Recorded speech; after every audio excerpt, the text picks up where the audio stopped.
अस्सलाम वालेकुम नाजरीन, IND टुडे के प्रोग्राम सेहत और आप में आपका खैर मकदम है। तुम्बे हॉस्पिटल के मशहूर डॉक्टर मीर ज़िया रहमान ऑर्थोपेडिक से लिया गया खुसूसी इंटरव्यू। आइए देखते हैं। करोड़ों के चहीते और सभी के अपने IND टुडे अरसे दराज से अपने चाहने वालों को हकीकी खबरों के साथ साथ जिंदगी के बहुत सारे मामलात में मालूमात बहम पहुंचाता आ रहा है। इस ज़िमन में आज हम आपके लिए लेकर आए हैं मुल्क के नामवर शहर हैदराबाद में मुकीम माहिर अमराज हड्डियाँ आर्थोपेडिशियन डॉक्टर ज़ियाउर रहमान की IND टुडे के नुमाइंदे खास से की गई सैर हासिल बातचीत। डॉक्टर मौसूफ ने इंसानी हड्डियों के फ्रैक्चर्स और बहुत सारी बीमारियों पर तफसील से रोशनी डाली है। हेलो एवरीवन, मेरा नाम डॉक्टर ज़ियाउर रहमान है। मैं chief orthopaedic surgeon Tumbe hospitals Hyderabad में हूँ। आज हम लोग जो डिस्कस करेंगे कि कॉमन फ्रैक्चर्स के बारे में बात करेंगे, जो अमूमन देखा जाता है कि आम पॉपुलेशन में लोगों में कि छोटे मोटे फ्रैक्चर्स होते हैं, कभी कभार बड़े फ्रैक्चर्स वगैरह भी होते हैं एक्सीडेंट्स वगैरह के होने से। तो अगर ये फ्रैक्चर्स होते हैं तो मतलब ये फ्रैक्चर्स को बेसिक अपने को क्या फ़र्स्ट एड लेना चाहिए, किस तरह से ट्रीटमेंट अपने को शुरू करना चाहिए और क्या मज़ीद उसके लिए प्रिकॉशंस वगैरह लेना चाहिए, इस बारे में आज डिस्कशन करेंगे। पहली चीज़ ये है कि जब भी कोई फ्रैक्चर होता है या मतलब कभी किसी बंदे को आप देखते हैं कि गिरने से या कुछ एक्सीडेंट होने से कहीं फ्रैक्चर हो गया, जैसे आप देखेंगे कि अगर हाथ टेढ़ा हो गया या पाँव टेढ़ा हो गया, सूजन आ गई वो जगह पे, तो पहली चीज़ ये करिएगा कि पहले उसको कुछ सपोर्ट वगैरह दे दीजिएगा, या कोई लकड़ी या सपोर्ट है या कोई कार्डबोर्ड वगैरह है, वो चीज़ को हिलाइएगा मत। जैसे कि हाथ है, हाथ को तो सपोर्ट वगैरह दे सकते हैं आप, या एक आर्म पाउच वगैरह हो सकता है, बेल्ट या कुछ भी लगा सकते हैं। कोशिश ये करें कि ज़्यादा टाइट ना बांधे कोई चीज़ को।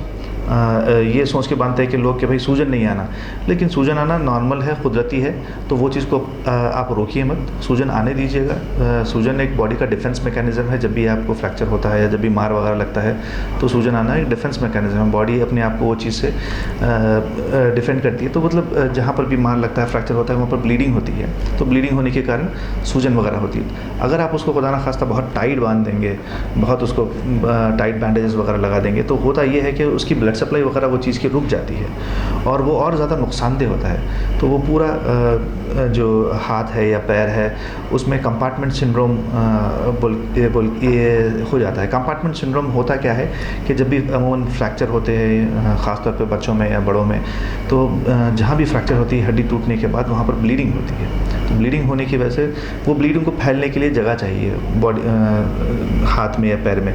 अगर आप वो उसको फैलने की जगह नहीं देंगे, तो अगर आप उसको टाइट बांध देंगे तो अंदर की जो ब्लड वेसल्स है, अंदर के जो टिश्यूज़ है, आपके मसल्स वगैरह है, वो नेक्रोस होना शुरू हो जाते हैं। वो मतलब उसकी ब्लड सप्लाई वगैरह रुक जाना शुरू होती है। ऐसा हो जाता है जैसे कि किसी बंदे को आप गला उसका टाइट बांध दें, सांस लेने में जिस तरह से तकलीफ़ होती है वैसे ही हाथ पैर को सांस लेने में वगैरह तकलीफ़ होती है। और ये बहुत ही कॉमन प्रॉब्लम है, बहुत ही नॉर्मल प्रॉब्लम है कि घरों में बाहर रोड पे वगैरह लोग मदद करने के लिए जाते हैं और बहुत टाइट बैंडेज वगैरह बन देते हैं, और खुदा ना खास्ता ये बैंडेज बनने से मतलब यानी प्रॉब्लम्स बहुत ज़्यादा हो जाते हैं बंदे को। तो कोशिश ये करें कि आप बैंडेजेस वगैरह बांधें, लेकिन बहुत लूज़ बांधें, टाइट चीज़ कोई मत बने। अगर कोई बात नहीं, निकल जा रहा है बैंडेज तो कोई मसला नहीं है। और कभी कभार ये देखने आता है कि मतलब अगर कहीं ज़ख़म बाहर है, हड्डी निकली हुई है एक्सीडेंट के बाद वगैरह, तो वो चीज़ को भी क्या है खून रोकने के लिए, खून ये करने के लिए बहुत ज़्यादा टाइट बैंडेज वगैरह बन देते हैं, वो भी मत करिए।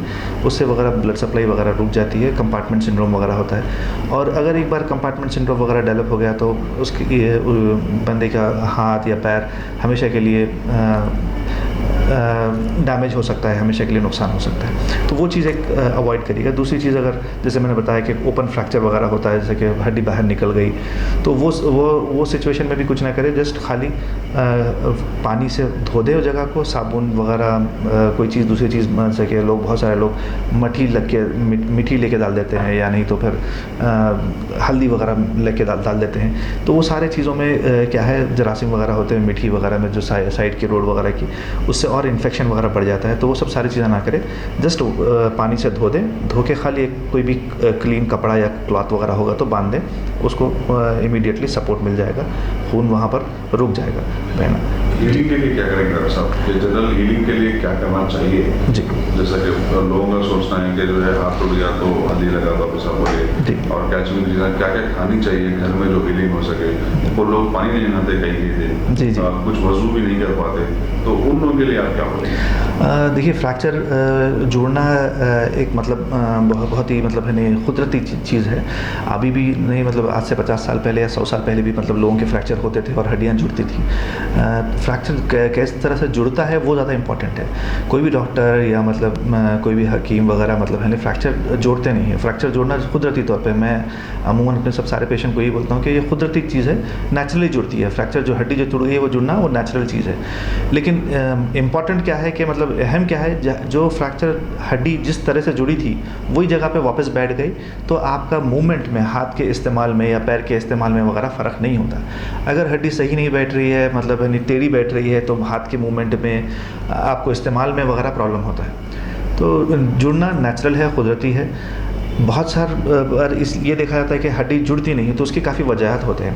पहली चीज़ अगर अपन बात करें कि मतलब हड्डी जुड़ती कैसे है, तो अगर कहीं भी फ्रैक्चर हो जाता है, अगर कोई किसी भी हड्डी को 2 टुकड़े हो जाते हैं, जैसे ही हड्डी के 2 टुकड़े हो जाते हैं उसके आजू बाजू उसके अंदर से ब्लड वगैरह आता है, आजू बाजू काफ़ी खून वगैरह आके जमा हो जाता है। ये खून बुरा खून नहीं है, मतलब ये डिफेंसिव मैकेनिज़्म है बॉडी का कि मतलब जहाँ पर भी फ्रैक्चर होता है, ज़ख्म होता है, वो हीलिंग के सेल्स आ जाते हैं। वो हीलिंग के सेल्स एक किस्म की दीवार बना देते हैं। ये 2 से 3 हफ्ते के अंदर ये जो खून है, ये खून में कैल्शियम डिपॉजिशंस वगैरह शुरू हो जाता है। इसको हम लोग बोलते हैं सॉफ्ट कैलस, जो अमूमन आपके टूथपेस्ट की तरह होता है। ये 2 हड्डियों के बीच में चिपचिपा तौर पे लाव कैसा आ जाता है, ताकि हड्डियों को हिलने नहीं देता है। अगर हड्डियाँ करीब है तो ये दोनों के बीच में जल्दी आ जाता है, अगर हड्डियाँ काफ़ी दूर है तो ये आना बहुत मुश्किल होता है। तो जितना हड्डी करीब रहेगी उतना जल्दी ये सॉफ्ट कैलस आ जाएगा।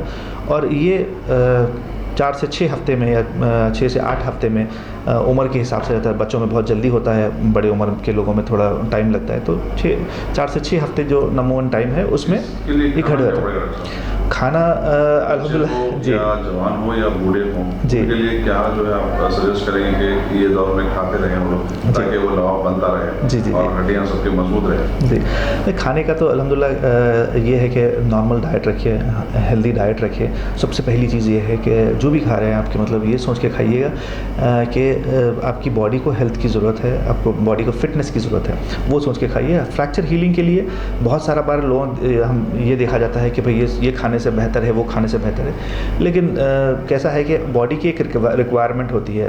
मेरे पास बहुत सारे लोग आते हैं कि बोलते हैं कि भाई कैल्शियम, इसमें कैल्शियम ज़्यादा है, उसमें कैल्शियम। भाई हर बंदे की कुदरती तौर पे बॉडी में कैल्शियम का एक रिक्वायरमेंट होता है, डेली का डोज होता है कि अगर आपको डेली आपको 5000 से 500 से या 2000 मिलीग्राम आपको कैल्शियम की ज़रूरत है, किलो कैल्शियम की ज़रूरत है, तो उतना ही बॉडी आपकी लेती है। उससे ज़्यादा आप कितना भी कैल्शियम आप डंप करिएगा, जितना भी खाइएगा, वो वेस्ट हो जाता है।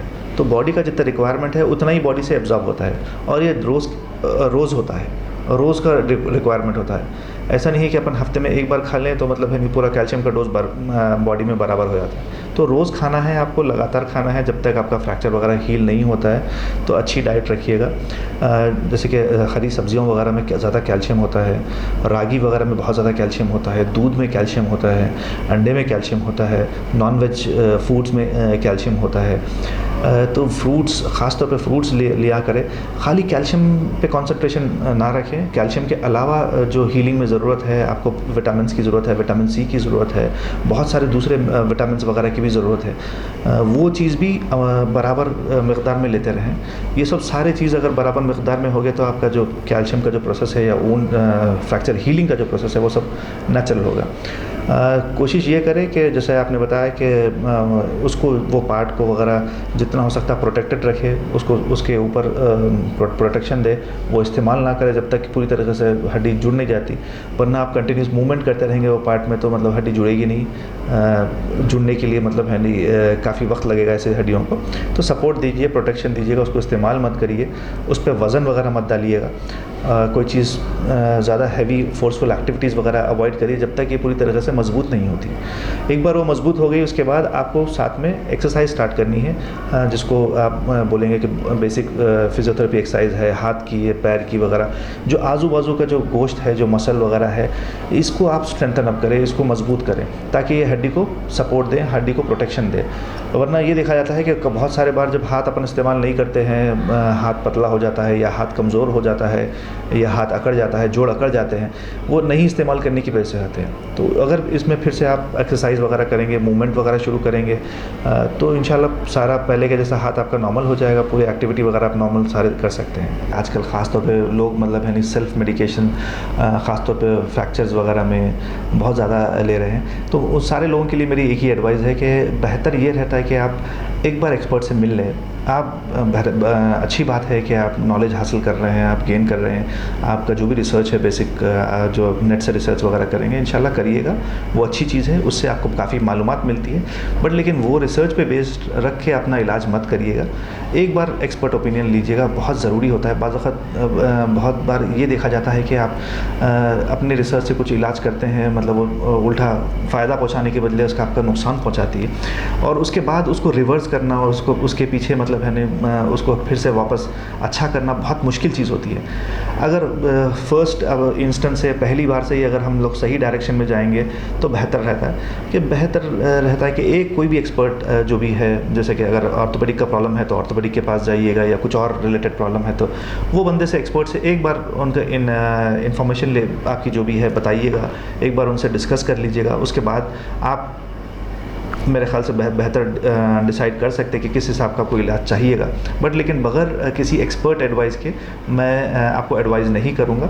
एक्सपर्ट एडवाइस से मेरा ये है मतलब कि भाई जो बंदा ये चीज़ को जानता है, जो बंदा ये चीज़ में एक्सपीरियंस्ड है, तो वो चीज़ करिएगा, बेहतर रहेगा।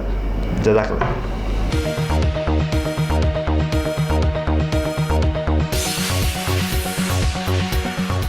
Bhagwan Devi Hospital, Dr. Om Prakash Agrawal presents Juhi Clinics at Sheikhpet। 25 सालों से ऑर्थोपेडिक्स सर्विसेज खिदमत अंजाम देते आ रहे हैं। भगवान देवी हॉस्पिटल है हमेशा आपके साथ। Doctor Om Prakash Agarwal, MS ortho, senior orthopedic surgeon. Doctor Arvind Kumar, MS ortho, senior orthopedic surgeon. Treatment for difficult fractures, joint replacement, arthroscopy surgery, spine surgery, all under one roof. हजारों मरीजों का कामयाब इलाज जदीद टेक्नोलॉजी के जरिए।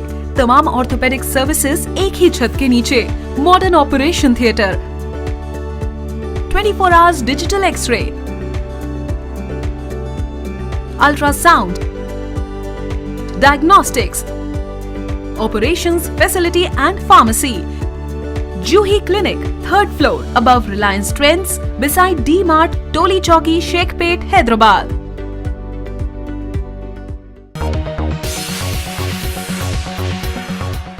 अगर आपने हमारे चैनल को सब्सक्राइब नहीं किया है तो आपको यहाँ सब्सक्राइब बटन दिख रहा है, उसे क्लिक करिए और सब्सक्राइब कीजिए, और साथ ही साथ बेल आइकॉन को भी क्लिक करिएगा, जिससे कि आपको ताज़ा अपडेट मिलते रहें।